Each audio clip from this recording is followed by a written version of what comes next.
안녕하세요. 정보가 세상을 바꾼다의 인포뱅크입니다. 이번에 전해드릴 내용은 우크라이나 전쟁 6개월 뻥스펙으로 세계적 조롱거리가 된 러시아에 대해서 한번 알아보도록 하겠습니다. 여러분의 구독, 좋아요, 그리고 필요하시면 알람 설정까지 부탁드리겠습니다.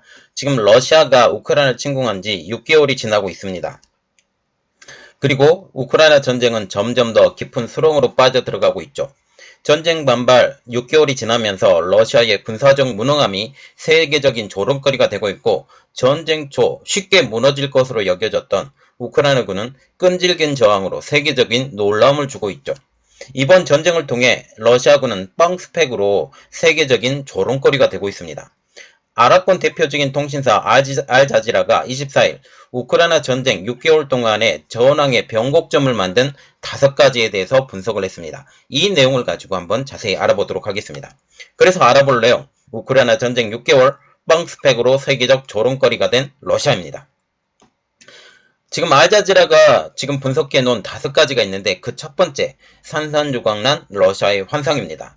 러시아는 우크라이나 침공 전 엄청난 양의 식량, 탄약, 연료, 이 모든 것을 모았는데 몇 달 혹은 이보다 훨씬 많은 시간을 들여서 이것을 모았습니다. 그런데 러시아가 침공한 지 며칠 만에 이 공격 능력은 빠르게 소멸되어 갔죠. 대규모 기갑부대는 북쪽, 동쪽, 남쪽에서 그리고 도네츠크 깊숙이 밀어붙이기 때문에 첫날에 대규모 미사일과 공습이 계획되어 있어서 문서상으로는 이 침공이 굉장히 인상적으로 보였다는 것은 사실입니다. 그러나 그 환상이 깨지는 것은 며칠이 걸리지 않았죠. 키우에 도달하지도 못했던 것입니다. 며칠 내에 수도 키우를 점령할 것이라는 예상이 완전히 빗나갔기 때문입니다. 이러한 러시아군의 환상은 공군이 전장의 하늘을 장악하는 데도 실패했고, 기갑부대는 우크라이나 전투기와 무인 항공기의 공격에 터져나가면서 불과 몇 주 만에 그들의 생각은 산산조각이 나게 된 것이죠.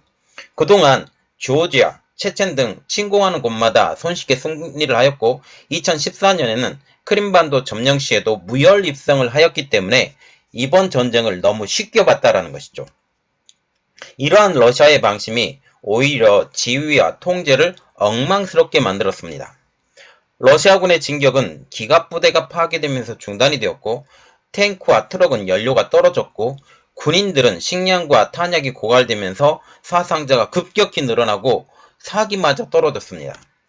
개전 첫날 항복할 것으로 보였던 우크라이나 군은 강력하면서도 전술적으로 민첩한 공격으로 침공하는 러시아군에게 막대한 피해를 입힌 것입니다. 너무나 느슨했던, 조직적이 못했던 러시아군의 공격은 스스로 막대한 타격을 자초한 것이죠. 또한 지휘체계도 굉장히 엉망이었습니다. 러시아의 부대들 사이의 지휘와 통제가 부족해서, 말하자면 센트럴 타워가 정말 부재가 있기 때문에 전투에 참전한 장군들은 전술적 상황을 파악하기 위해 직접 전투 일선으로 내몰렸습니다. 서로 연락치기가 원활하지 않았기 때문에, 특히 싱크탱크가 없었기 때문에 이러한 일들이 벌어졌죠. 보안도 취약해 장구 중 다수가 우크라이나 정보부대에 의해서 식별되어 표적이 되고 살해가 되었습니다. 이 살해된 장군만 해도 벌써 20명이 넘어가는 것으로 알려지고 있죠.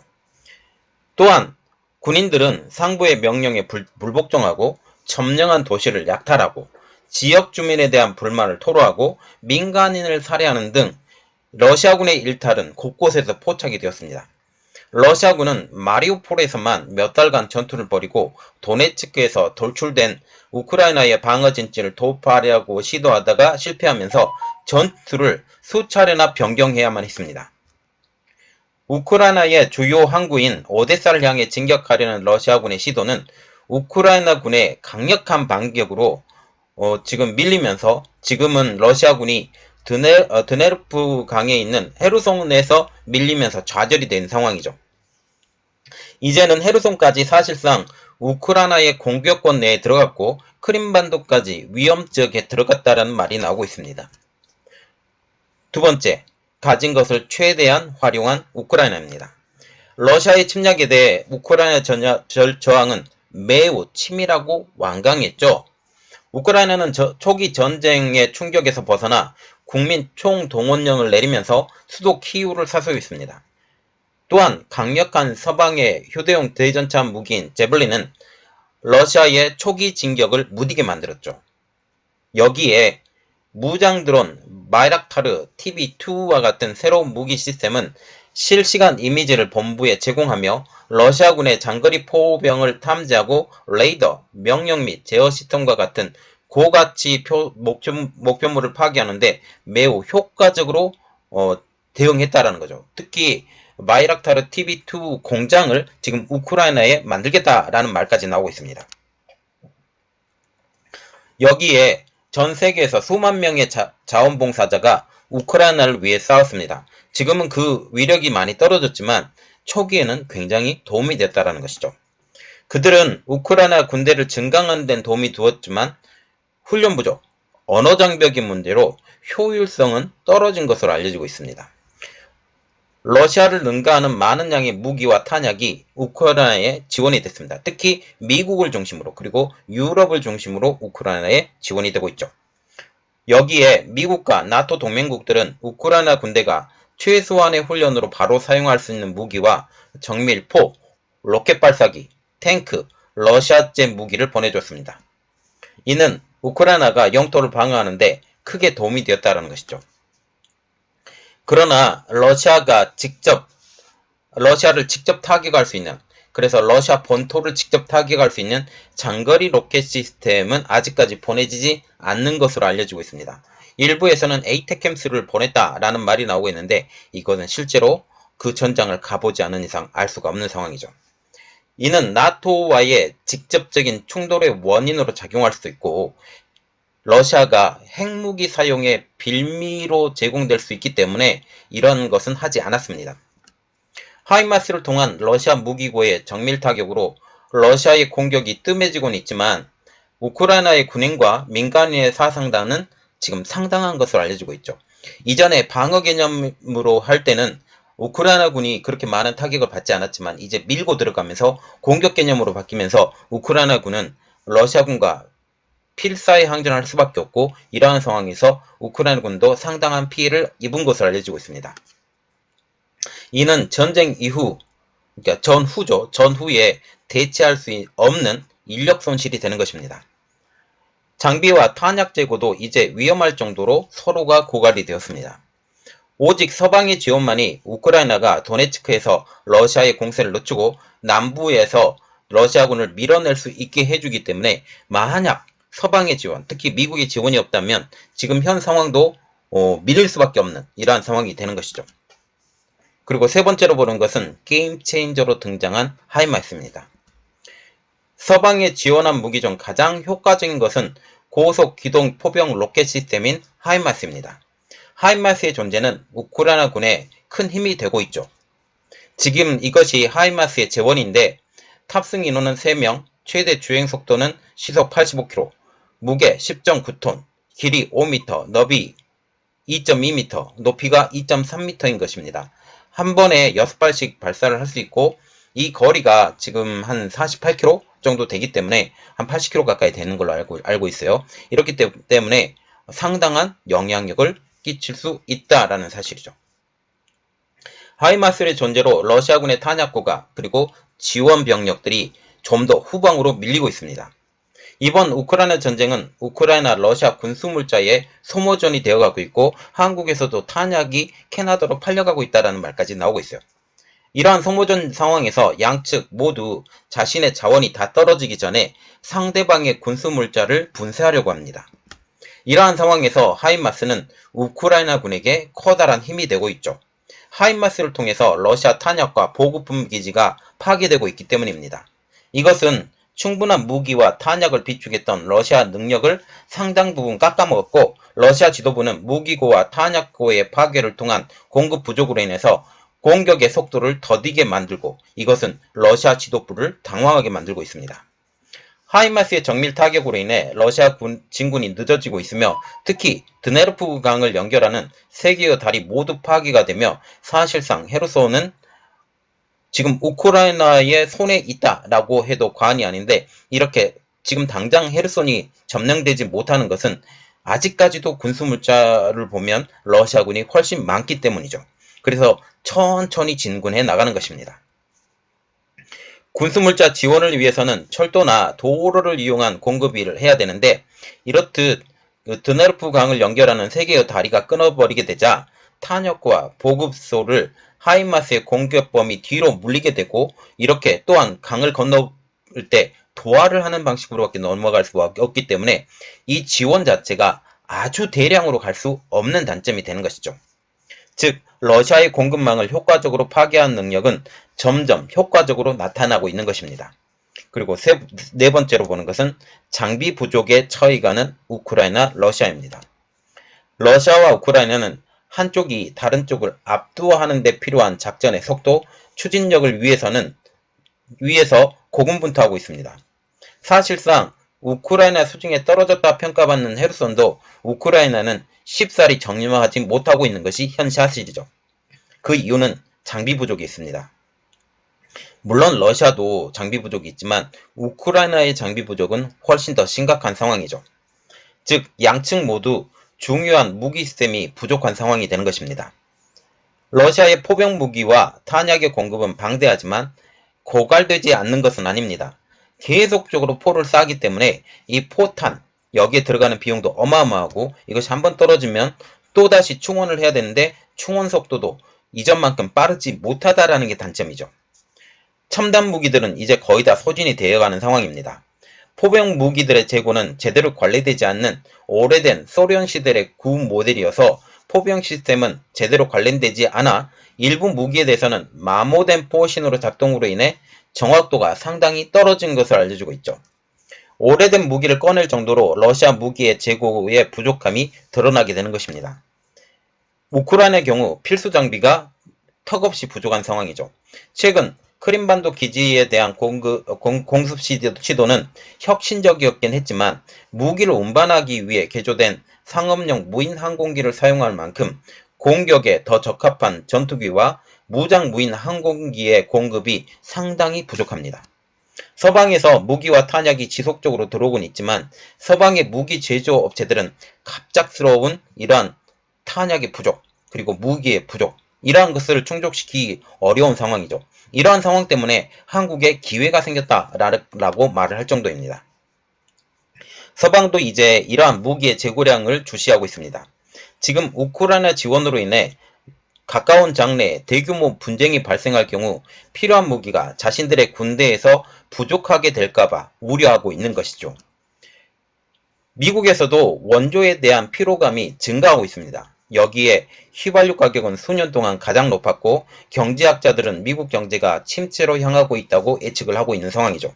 이에 따라 공화당 일부 의원들은 원조의 일부를 축소하고 조 바이든 미국 대통령을 견제해야 된다는 요구까지 나오고 있지만 이것은 단지 소수의 의견이라는 것이죠. 러시아의 경우 훈련된 군인과 첨단 장비가 부족합니다. 많은 러시아군은 전쟁 초기 사망을 하였기 때문이죠.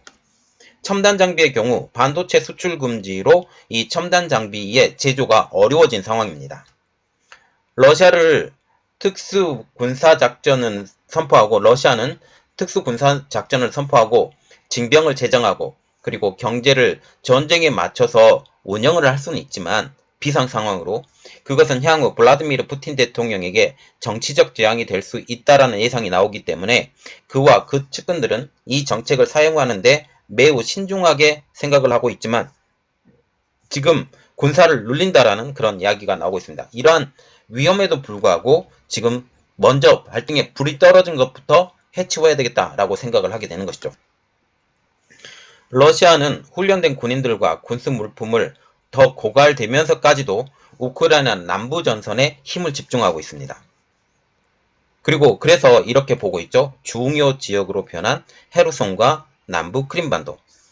드네르프 강은 크림반도에게 굉장히 중요한 지역입니다. 그 내용은 이미 올려드렸기 때문에 조금 더 설명을 해드리겠습니다.